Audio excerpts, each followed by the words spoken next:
pada tahun 2009, tepatnya pada saat penerimaan mahasiswa baru di Universitas Tadulako, para pendiri Himafar menempuh pendidikan di Universitas Tadulako tepat pada bulan Juni. Saat itu sekitar 63-65 orang yang diterima di jurusan farmasi, dan 15 diantaranya merupakan para pejuang pendirinya Himafar.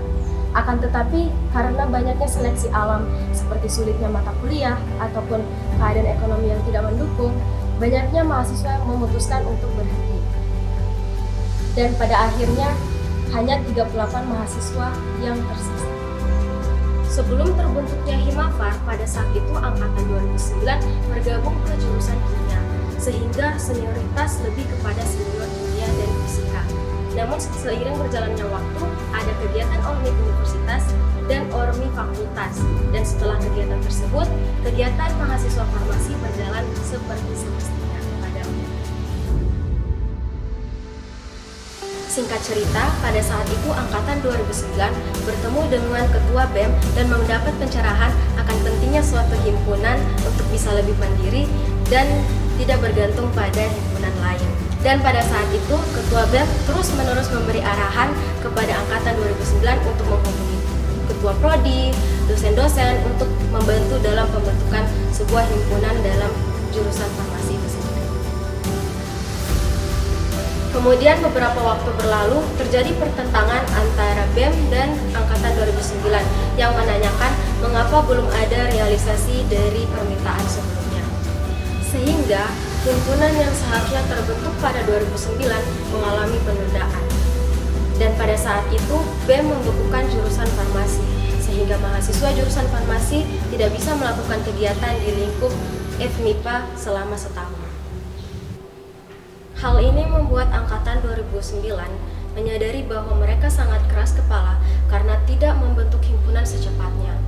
Alhasil, 1 tahun berjalan mereka hanya menjadi mahasiswa kupu-kupu. Suatu hari, Ketua BEM bertemu dengan Angkatan 2009 dan memberi mereka saran. Saat itu, yang hanya mau mendengarkan adalah mereka 15 orang para pendiri Himafar. Juga memberikan dorongan dan saran mengenai nama dan lambang untuk himpunan nantinya. Dan saat itu, mereka berjanji akan hadir dalam pembentukan himpunan mahasiswa jurusan farmasi nantinya.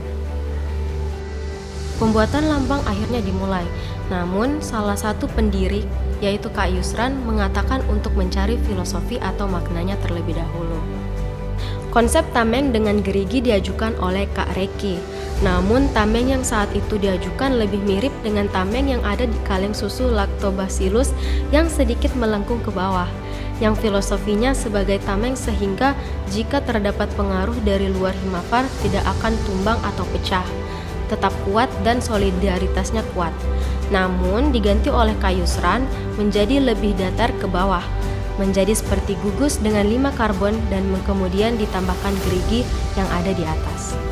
Kemudian Kak Nela pernah menyampaikan bahwa jangan pernah bilang cawan dan ular dalam lambang himpunan karena itu adalah identitas farmasi.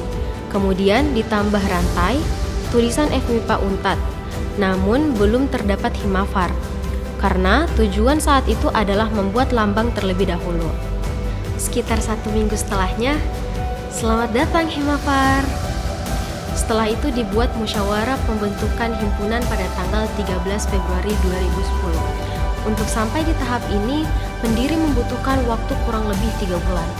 Sebelum itu, dibuatlah kepanitiaan, namun tanpa SK, dan dimulailah pengumpulan dana dari donatur, dosen, teman-teman himpunan yang lain, senior-senior. Namun saat itu ada satu tragedi, di mana para pendiri kehilangan 1 juta satu hari menuju musyawarah besar pembentukan Himafar Untat. Di mana pada malam hari, 2 pendiri perempuan kehilangan 1 juta di tempat itu.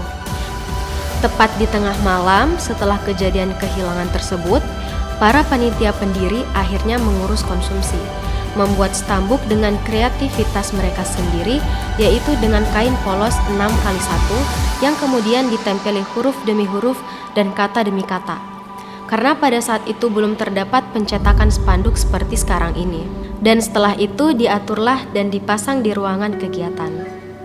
Saat pemilihan ketua himpunan, terpilihlah 3 calon yang akan diajukan untuk menjadi ketua himpunan farmasi, di mana 3 calon tersebut adalah Aldi Wijaya Febrianto, Muhammad Yusran, dan Muhammad Naufal.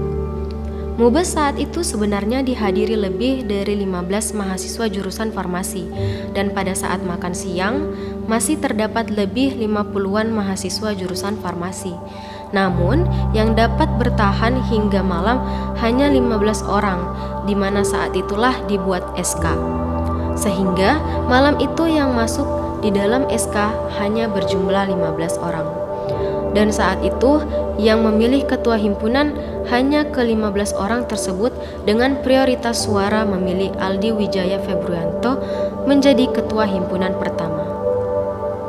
Selanjutnya, sekretaris yang dipilih yang memperoleh suara terbanyak kedua yaitu Muhammad Naufal serta Muhammad Yusran akhirnya tersisihkan karena perolehan suaranya ada pada posisi ketiga.